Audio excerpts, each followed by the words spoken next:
Bom, esse provavelmente é o vídeo mais difícil de todos os que eu já fiz aqui para o canal, porque o assunto é extremamente delicado. E o que é que você tem a ver com isso? Depois da vinheta.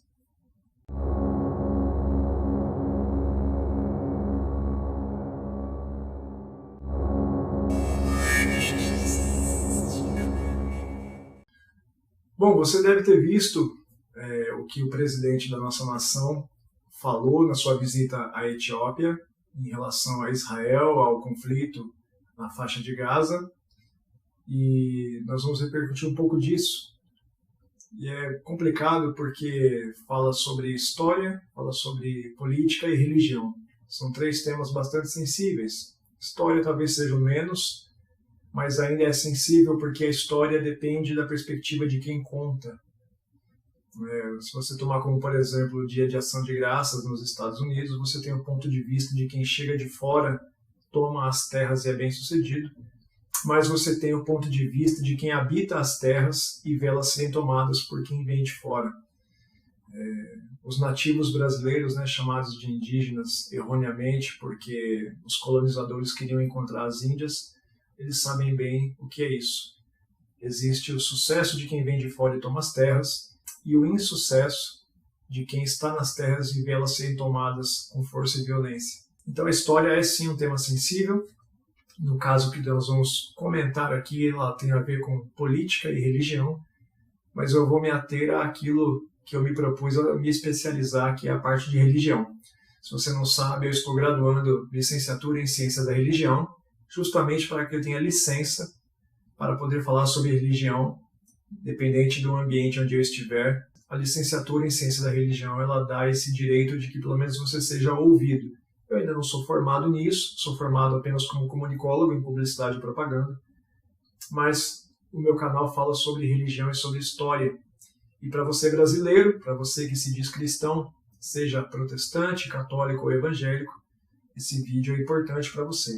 Não vou entrar nos méritos da política, porque isso tomaria muito tempo e eu não sou especialista em ciência política. Não vou entrar no mérito de direita e esquerda, fosse qual fosse o presidente da nossa nação neste momento. Nós vamos nos atentar à fala e ao desconhecimento, se é que houve um desconhecimento.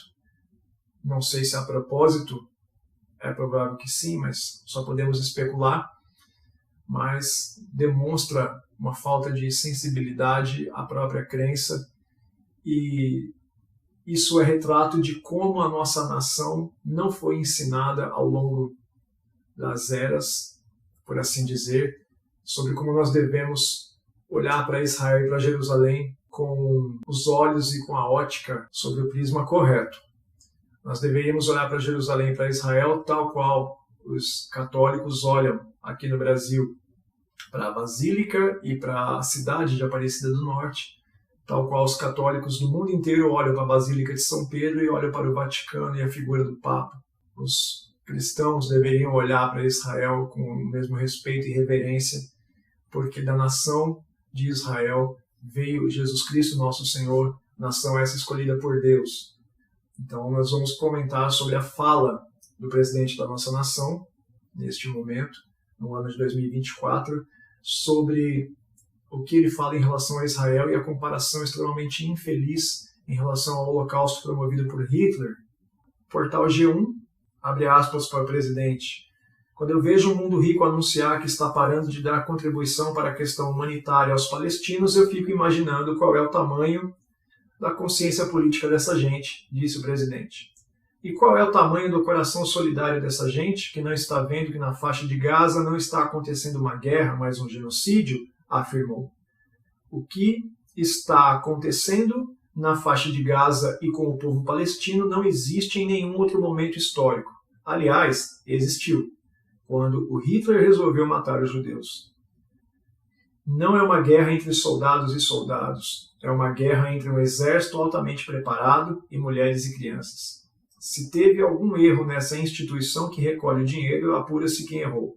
Mas não suspenda a ajuda humanitária para o povo, que está há quantas décadas tentando construir o seu Estado, disse o presidente. para tentar ser o mais imparcial possível, vou também colocar aspas dele, que diz: o Brasil condena o Hamas, mas o Brasil não pode deixar de condenar o que Israel está fazendo na faixa de Gaza, disse. Bom, aqui o presidente ele fala sobre as operações, as investidas e os ataques de Israel na faixa de Gaza, onde há civis, mulheres, crianças e idosos palestinos, mas olha só, também há israelitas, israelenses, né, o israelense que é nascido em Israel, e alguns brasileiros que lá estiveram podem relatar, né, que também foram feitos reféns. E para você que de repente não entende essa história, não sabe o que aconteceu, no dia 7 de outubro de 2023, no dia de Shabat de Israel, que é o dia que eles guardam para o Senhor, é o sábado sagrado, que todos nós deveríamos guardar, mas graças a Constantino nós guardamos o domingo, né? Porque ele entendeu que deveríamos mudar o sábado para o Sunday, em inglês, que é o domingo, que é o dia do sol. Sol esse, o deus Mitras, ou Solis Invictus, aquele mesmo sol na ponta do cetro do Papa no Vaticano. Enfim, no dia do Shabat, que os israelenses, né, os judeus, ou os prosélitos, né, convertidos ao judaísmo, eles guardam o sábado. Então nesse dia o exército ele afrouxa um pouco mais a sua vigília, os cidadãos eles não trabalham porque eles tiram esse dia para o Senhor, fazer as suas orações, para adorar ao Senhor, entoar cânticos. E neste dia 7 de outubro, que era um Shabat em Israel, o Hamas ele se infiltrou em Israel e ali ele fez reféns, ele causou explosões de dentro de Israel, não atacou por fora, porque sabia que Israel no dia do seu Shabat, no seu dia sagrado, estaria mais vulnerável, como aconteceu igualmente na guerra do Yom Kippur. Então já começa a covardia do Hamas. E uma coisa que é importante deixar bem claro, o próprio primeiro-ministro de Israel já reconheceu isso outras vezes, a guerra de Israel e o seu exército não é contra os palestinos, mas é contra o Hamas, um grupo terrorista que não defende os direitos da Palestina. O governo de Israel e o governo palestino, inclusive, vem de momento de aliança e de pacificação, cooperando com recursos, cooperando com armas, cooperando com tecnologias. Vivia um momento diplomático até relativamente interessante, até o Hamas decidir que ia causar o terror. Tanto que os territórios palestinos em Israel são divididos em duas classes, chamada classe A, que é a faixa de Gaza, que o Hamas tomou o controle, um grupo terrorista, e a faixa B, que já fica do lado direito, quando você olha o mapa de Israel, do lado direito, um pouco ao norte, à direita, a parte palestina, onde inclusive tem a Cisjordânia. Então veja, a guerra de Israel não é contra a Palestina, a guerra de Israel é contra o Hamas. E a fala do nosso presidente diz que os soldados de um exército altamente preparado estão lutando contra mulheres e crianças, o que não é verdade. Até porque Israel tem por sua política sempre comunicar ou avisar que vai realizar bombardeio em determinado ponto.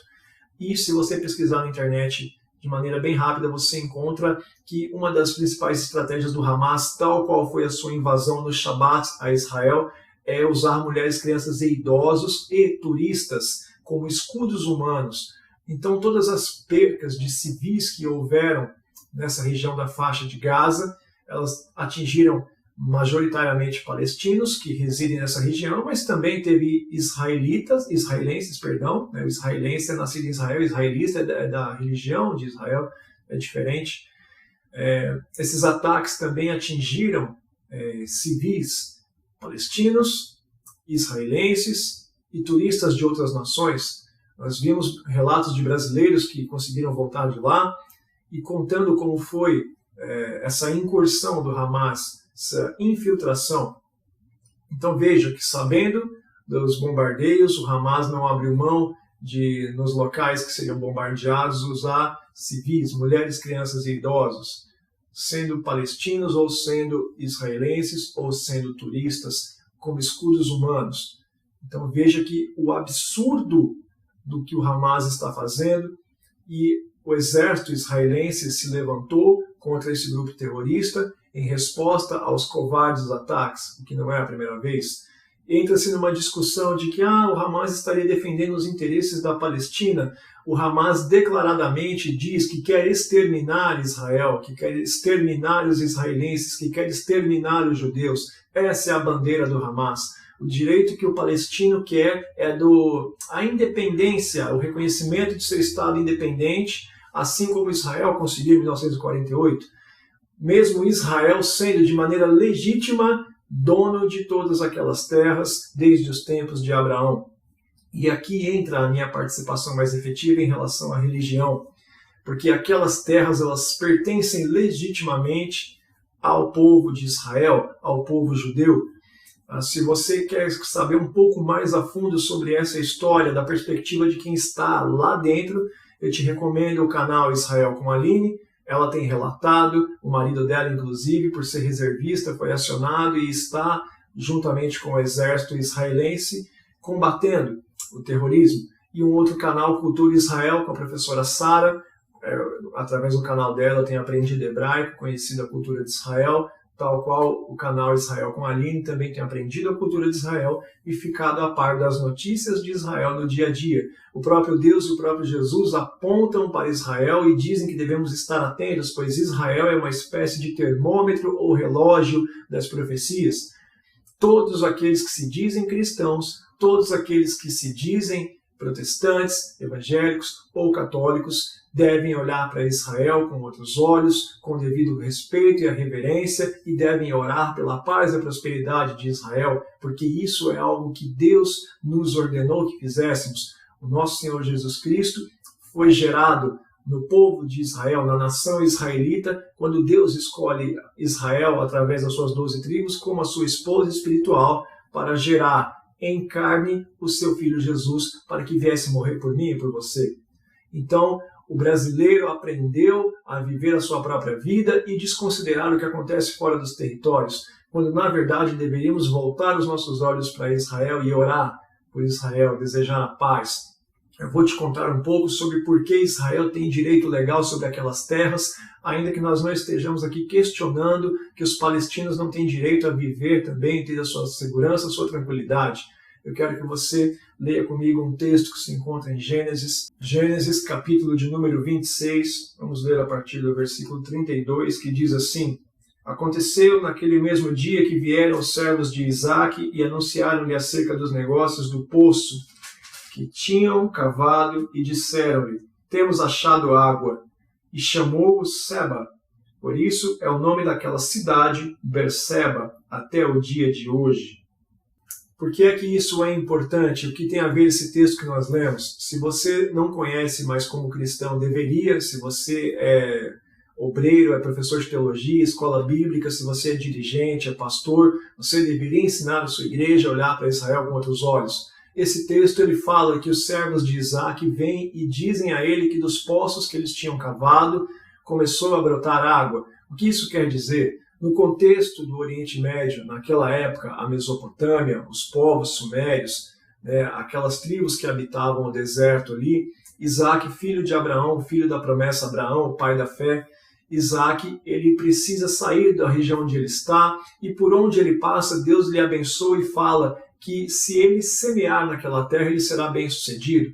Pela cultura dos beduínos, os povos do deserto, aonde você cavasse um poço e encontrasse água, aquela terra, aquele pedaço de terra era seu por direito. O que eles faziam nessas ocasiões? Era por costume que ao redor do poço onde você cavava e achava água, você edificasse ali uma espécie de aldeia, uma pequena vila, porque ali então você colocava os seus animais próximos ao poço para poder alimentá-los, você plantava ali perto do poço porque tinha água, você morava com a sua família ali. Então, culturalmente, dos povos beduínos, habitantes do deserto, dos tempos bíblicos, desde os tempos bíblicos, melhor dizendo, ao redor de onde se cavavam poços, se construíam aldeias e se construíam cidades, como o texto que nós lemos fala, que aquele poço foi batizado por Isaque de Seba, e ao redor daquele poço, a cidade futuramente edificada recebeu o nome de Berseba, que em hebraico quer dizer o poço do juramento. Porque Deus havia feito um juramento de que abençoaria Abraão e abençoaria Isaque e a sua semente. Se você olhar todo esse capítulo, desde o primeiro verso, você vê que até Isaac chegar a esse poço, ele cava vários poços. E conforme ele cava um poço, os homens vêm e o entulham para que ele não consiga tirar água deles. Uma vez que Deus o abençoa, quanto mais ele cava poço e vem descendo e cavando poço, mais Isaac é dono daquelas terras e ele edifica futuramente cidades em torno desses poços, e esses poços dão água de fato. Veja então que quando lá na frente, nos tempos de José, que haveria de vir fome sobre a terra, eles tinham já muitas cidades edificadas por causa desses poços, legalmente pertenciam a eles. Isso não era um fator estranho a nenhum povo que vivia naquela região, naquela época. Todos sabiam, pelas regras dos beduínos, dos povos habitantes do deserto, que onde você cavava poço era seu por direito.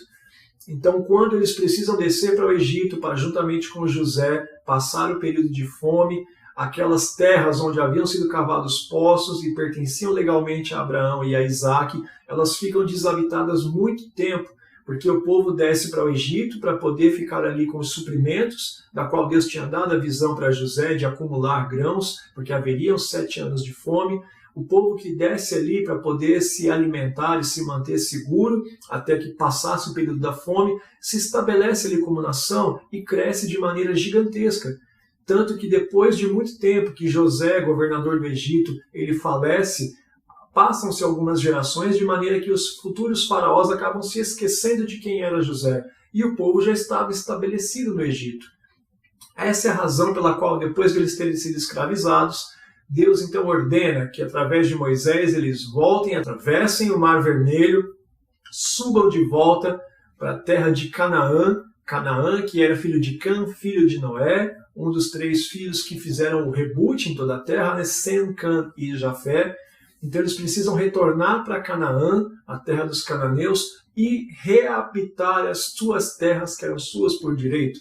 Essa é a razão pela qual Deus ordena que eles entrem nas cidades, entrem nas casas e solicitem que as pessoas que ali moram deixem aquele lugar. E se houver uma recusa da parte dos caldeus ou dos cananeus que habitavam ali, eram povos sanguinários, que se houvesse recusa, então estava autorizada a luta armada.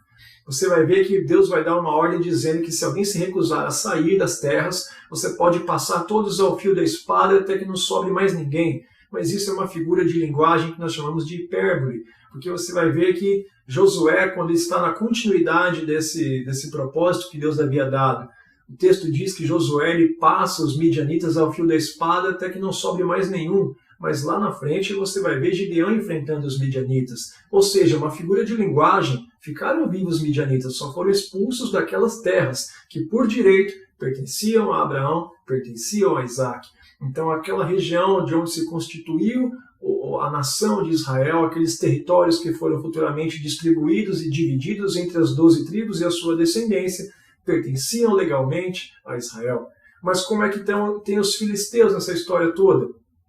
O povo de Israel ele é dividido, principalmente após o reino de Salomão. Só que os filisteus eles já tinham descido, um povo que era do norte, vindo da Europa, já havia descido para aquelas terras. Você conhece o filisteu mais famoso de todos, que é Golias, o gigante. Os filisteus já começaram a se infiltrar e já estabelecer propriedades naquelas terras no tempo de Sansão.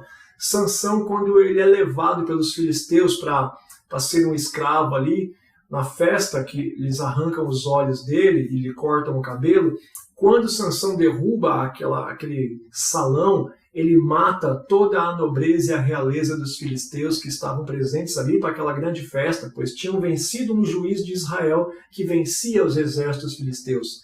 Você sabe que os filisteus eles perdem ali toda a sua nobreza, perdem ali o seu governo, mas a Filisteia ela acaba sendo dividida em 5 grandes províncias que, por uma sequência militar, acabam sendo governadas por 5 generais, a saber, os 5 gigantes filisteus. Eu tenho um vídeo no canal sobre os gigantes aqui, que fala sobre quem eram esses 5 gigantes, dentre os quais um deles era Golias. Mas as 5 províncias que restaram dos filisteus, elas acabam sendo governadas cada uma por um general gigante. Davi depois vai enfrentar todos eles e vai os vencer, obviamente. Mas o que isso tem a ver com os filisteus se estabelecendo nas terras. E o que isso tem a ver com Palestina? Como eu já mencionei aqui, as 12 tribos de Israel, elas dividem Israel em 2 reinos, Reino do Norte e Reino do Sul. O Reino do Norte é dividido por 10 tribos, o Reino do Sul fica com 2 tribos. O Reino do Sul é chamado de Reino de Judá e a sua capital é Jerusalém. O Reino do Norte é chamado de Israel e a sua capital fica sendo Samaria. Esse Reino do Norte, então, ele é atacado pelos assírios através de Senaqueribe e ele dizima essas 10 tribos e as espalha e mistura os assírios com os povos que moravam no norte, razão pela qual os povos do sul são preconceituosos até hoje com os samaritanos, porque dizem que eles são impuros porque se misturaram com os assírios. Tá? A partir então dessa divisão do reino de Israel, você vai ver ela sendo invadida por diferentes reinos estrangeiros. Você tem babilônios, persas e gregos, seguindo a sequência exata da visão de Daniel sobre a estátua de Nabucodonosor, que tem a cabeça de ouro, que é a Babilônia. Você tem ali os braços junto ao peito, que são os persas, e você tem as pernas, que são os gregos, e você vai ter os pés de barro e de ferro, que são o Império Romano, que depois vem e também ataca as terras de Israel e domina e praticamente coloniza ela depois de um certo tempo. Você vai ter toda essa tensão criada entre Israel e o Império Romano. Você tem a derrubada do Templo de Jerusalém no ano 70, né, após uma série de revoltas dos judeus, principalmente após a morte de Cristo. Você vai ter ali a revolta dos Macabeus contra os romanos. Você tem aquela terrível perseguição de Nero, que inclusive entre o ano 62 e 64 acaba martirizando o apóstolo Paulo e o apóstolo Pedro. E Nero acaba acusando os judeus de terem incendiado a Roma. A maior possibilidade é que o próprio Nero tenha incendiado de propósito para ter um pretexto e voltar a perseguir os judeus. Você vai ver então que depois você tem no ano 130 depois de Cristo o imperador Adriano, que faz declaradamente uma campanha anti-judaica. Ele constrói um templo a Júpiter, ele muda o nome de Jerusalém para Aelia Capitolina, ele muda o nome da cidade sagrada, ele muda o nome de toda a província da Judéia para a província Sírio-Palestina. Esse nome é porque a província se expande e engloba toda a Síria. E a Palestina que ele nomeia é em homenagem ao povo filisteu, que aí você tem a transliteração de Filistina com PH para Palestina, e daí então vem o nome dos palestinos. Na prática, o nome da Judéia é mudado para a província Sírio-Filisteia. Veja que a Judéia tem o seu nome mudado. E durante esses eventos todos, o povo filisteu ele já tinha deixado de existir há muito tempo, mas devido ao nome da região, os que ali moraram acabaram aderindo a esse nome. O povo filisteu ele era um povo, como eu já disse, vindo do norte, né, vindo da Europa, era um povo pagão que traz ali as suas culturas, os seus deuses, os seus hábitos, e eles chegaram a mais ou menos 3.200 anos atrás. Eu relatei aqui que no tempo de Sansão os filisteus já estavam devidamente estabelecidos e já tinham incursões e ataques contra Israel. Tanto que Sansão, como juiz, lutava contra eles e Davi depois continua essa luta. Eles habitaram muito tempo no litoral, né, quando vindo do norte, o litoral ali da região de Israel, mas eles foram expulsos por assírios e babilônios, esses povos, esses impérios que vieram depois dos filisteus. Ainda assim, o nome dos filisteus acabou ficando atrelado à região e teve essa continuidade depois que o próprio povo filisteu vindo do norte não existiu mais, e aí passaram a ser nomeados aqueles que habitavam a região. E passado um tempo, a partir do ano 136 depois de Cristo, os judeus eles passam a ser minoria em Israel, e a maior parte do povo acaba vivendo no exílio. Depois do Império Romano ter passado também, o Império Bizantino acaba controlando a região. Em 638 depois de Cristo, você tem aquela mesma região ali conquistada pelos árabes. E quem são os árabes? Os árabes são chamados ismaelitas, porque são descendentes de Ismael, o filho que Abraão teve com a sua serva egípcia Agar, o filho que tem a promessa de Deus, apesar de não ter sido da vontade de Deus, mas Deus é fiel e justo e mantém para Ismael a promessa. Então, da descendência de Ismael, os ismaelitas vêm o que nós conhecemos hoje como muçulmanos, entre eles os árabes. e da descendência de Isaac, que de fato era da promessa de Deus de Abraão com a sua esposa Sara, você vai ter ali os israelitas. Então, descendentes de Ismael, ismaelitas, muçulmanos, descendentes de Isaac, israelitas. E o próprio Deus disse que esses irmãos e suas descendências viveriam lutando entre si durante toda a continuidade da existência. E então tem esse período que os árabes dominam essa região. Tá? E os judeus eles já são minoria naquela região que, como dissemos no começo, por direito era deles. Então, veja que nos séculos seguintes a migração árabe ela segue e ela aumenta. Tá? E aí todos aqueles que viviam na região da Palestina acabam adotando esse nome para si de palestinos. Mas lembre que Palestina vem de Filistina, que vem dos filisteus, que já não existiam mais. Nos séculos seguintes, né, as épocas foram avançando até chegar próximo dos nossos dias. Aquela região ela acabou passando pela mão de outros governos, mas todos eles tinham algo em comum. Eles mantinham aquelas terras para os palestinos, para os muçulmanos, os árabes, e proibiam os israelitas, os israelenses, né, de entrarem naquelas regiões. Havia pequenas migrações permitidas, mas muito restritas, e havia sempre algum tipo de interesse nessas migrações que eram permitidas de israelenses para dentro daquela região predominantemente muçulmana agora. Trazendo mais perto do nosso tempo, em 1917, acontece então a conquista britânica naquela região e os ingleses passam a dominar, a Inglaterra tem o controle sobre aquela região. Em 1921, apenas 4 anos depois, a Inglaterra divide o mandato daquela região em 2 regiões. Ele pega a Palestina e divide em 2 regiões. Mas olha que interessante, 77% dessa região foi entregue para os árabes. Sobram 33% para os israelenses, que são donos por direito desde Abraão e Isaac daquela região conhecida como Palestina. Em 1946, essa região ela ganha independência total e absoluta e ela se torna o que hoje nós conhecemos como a Jordânia. Que depois temos a subdivisão, a Cisjordânia, que eu já mencionei, que está na zona B, que é de território palestino, onde é permitido que israelenses morem. Do resto do território, eles acabaram se retirando, né, com o passar do tempo. E em 1947, os habitantes dessa região eles entregam a decisão do que fazer com essa região para a ONU. E aí a ONU ela leva, no mesmo ano, no mês de novembro, para uma votação do que fazer. E olha só, um brasileiro, Oswaldo Aranha, tem papel fundamental nessa votação e ela é dada como favorável em favor de Israel. E aí você sabe que em 1948 é declarado o Estado Independente de Israel e se cumpre a profecia de Ezequiel 37 dos Vale dos Ossos Secos. E num só dia uma nação voltou à vida. Então veja o trajeto de Israel ter uma terra pertencente a si, ele acabar perdendo essa terra, ter que recuperar, ser retirado, ver povos estrangeiros dizendo o que fazer com a sua própria terra. Então veja, biblicamente, Israel é dono de toda aquela terra por causa dos seus patriarcas.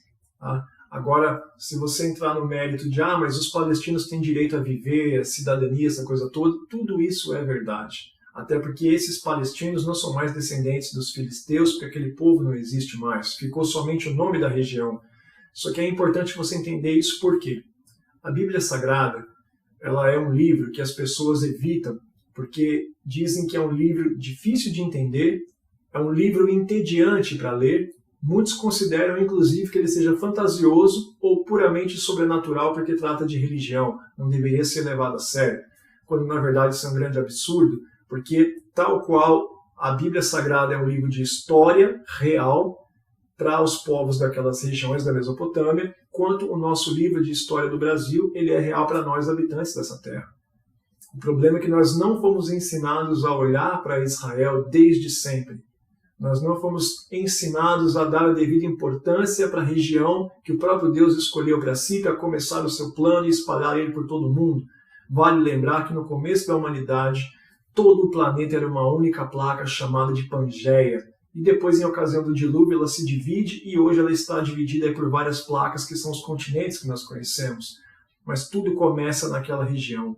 Deus tinha um propósito para começar ali e se espalhar por toda a terra, da qual nós fazemos parte. Nós temos que olhar para Israel.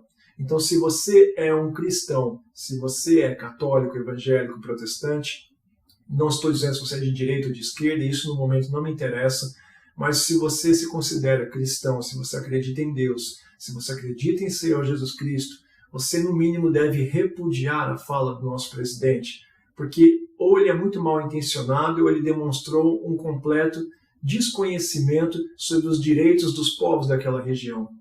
Ah, mas então os evangélicos, os teólogos, eles sabem mais? Quando você se propõe a estudar a história de um povo, a religião de um povo, a fé e um Deus em comum, você tem propriedade sim para falar. É o que eu estou procurando fazer aqui, é te trazer informação e dizer que não está acontecendo da maneira como foi pintado. Israel tem direito sobre aquelas terras, mas Israel e a Palestina vêm de relações diplomáticas bem estabelecidas há algum tempo, cooperativas, e sim, em algum momento, provavelmente a Palestina vai acabar tendo o direito a ter um Estado independente, tal qual Israel teve no começo, mesmo que aquelas terras pertençam legalmente a Israel desde Abraão e Isaac. Essa não é a questão. O que nós não podemos cair é nessa conversa. Você que é religioso, você que crê em Deus, que crê em Jesus Cristo, você tem que olhar para Israel com olhos diferentes. Você tem que olhar para essa fala do presidente e saber que não é daquele jeito que está acontecendo. Os ataques contra civis que tiveram perdas de mulheres, crianças e idosos, como foi relatado dentro da faixa de Gaza, muito é por causa do Hamas, que usa as pessoas como escudo humano, sabendo que Israel ele avisa o seu ataque, então fica muito fácil saber onde você vai colocar as suas perdas. Israel está tentando, na verdade, trazer cidadãos israelenses de volta para o seu território, fazer com que turistas e civis que estão ainda reféns ou que estão no meio desse fogo cruzado possam voltar para suas terras e fazer a paz voltar para aquela região. Tá? Isso é um ato terrorista e precisa ser combatido. É o que Israel está fazendo. Comparar o que Israel está fazendo com o holocausto que Hitler promoveu contra os judeus é um total absurdo, porque ali um lunático, um louco, um endemoniado, que sequer era alemão, sai lá da Áustria e convence toda uma nação de que eles são a raça suprema. Hitler chegou em alguns casos até mesmo a dizer que fazia a obra de Cristo e se disse católico em algum momento. Perdão, se disse cristão em algum momento. Tá, dizendo que estava fazendo a obra de punir os judeus que negaram ao Senhor Jesus Cristo e não o receberam. O que é um total absurdo, é uma loucura.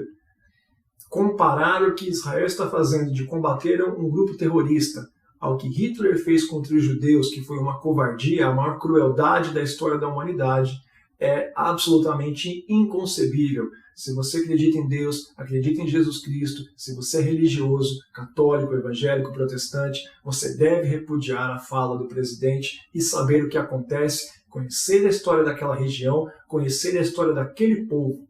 Lembrando que a bandeira do Hamas é exterminar por completo o povo de Israel. Enquanto que a Palestina, que não tem nada a ver com Hamas, ela só quer que o seu Estado seja declarado independente, tal qual Israel foi declarado em 1948. Então nós devemos conhecer a história. Se você é religioso, você no mínimo precisa conhecer a história do seu Deus, que é o que nós estamos tentando fazer. E o que é que você pode fazer? Qual é a sua parte em tudo isso? Eu vou deixar 2 textos bíblicos para você, porque eu não vou te recomendar nada. Eu vou deixar que a palavra de Deus te dê as recomendações. Olha esse texto. O Senhor Deus ele chama Abraão da terra de Ur dos Caldeus e lhe faz uma promessa de que ele seria levado para uma terra que ele ainda não conhecia e a sua descendência se multiplicaria e, através dele, todas as famílias da terra seriam benditas. Gênesis capítulo 12, a partir do verso 3, diz assim: abençoarei os que te abençoarem e amaldiçoarei aquele que te amaldiçoar. Por meio de ti serão benditas todas as famílias da terra. O que é que você pode fazer? Abençoar a descendência de Abraão. Sempre que você for orar, sempre que você for rezar, diga: Senhor, eu abençoo a descendência de Abraão, para que da mesma forma a tua bênção chegue até mim e até a minha descendência.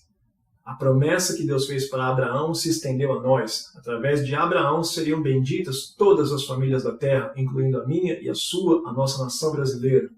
mais um texto de o que você pode fazer em meio a tudo isso. Salmo de número 122, a partir do verso 6, diz assim: Orai pela paz de Jerusalém, prosperarão aqueles que te amam.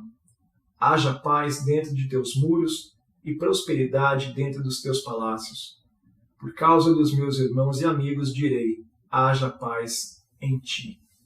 O que você pode fazer quando você rezar, quando você orar, você dizer, Senhor, que haja paz em Israel, que haja paz em Jerusalém, abençoe a descendência de Abraão e, através deles, são benditas todas as famílias da terra, incluindo a minha, incluindo a sua. Ore pela paz em Israel, ore pela paz em Jerusalém, coloque os palestinos nas suas orações, que Deus faça paz naquela região e que, principalmente, que o exército de Israel e os aliados vençam o terrorismo e aniquilem de uma vez por todas o Hamas. Esse é o meu recado e esse conteúdo eu trago para te conscientizar, para te explicar um pouco da história, te dizer o que acontece e por que é importante que nós nos preocupemos com Israel e porque nós não devemos aceitar uma fala como essa do representante da nossa nação, que foi declarado persona não grata pelos israelenses, não é bem-vindo naquele país. Oremos para que Deus faça a paz em Israel e na Palestina e que Deus abençoe a nossa nação brasileira. Espero que você seja abençoado, espero que agregue conhecimento e informação para você. Não estou aqui dizendo de política, não estou defendendo A, B ou C. Fosse o presidente que fosse, essa fala não pode ser admitida, deve ser repudiada, porque é um completo desconhecimento da história, é uma completa falta de respeito, é uma comparação absolutamente descabida, absurda, ridícula, fosse quem fosse que tivesse falado. Vá procurar saber sobre o Museu do Holocausto, vá conhecer Auschwitz, vá assistir filmes como A Lista de Schindler, se preferir, e saiba um pouco sobre o que foi o Holocausto e veja como isso não tem nada a ver com o que Israel está fazendo em relação a esse grupo terrorista. Israel está tentando salvar civis que ainda estão na faixa de Gaza, reféns ou sob o poder do Hamas, sejam eles palestinos, sejam eles israelenses ou sejam civis e turistas de outras nacionalidades.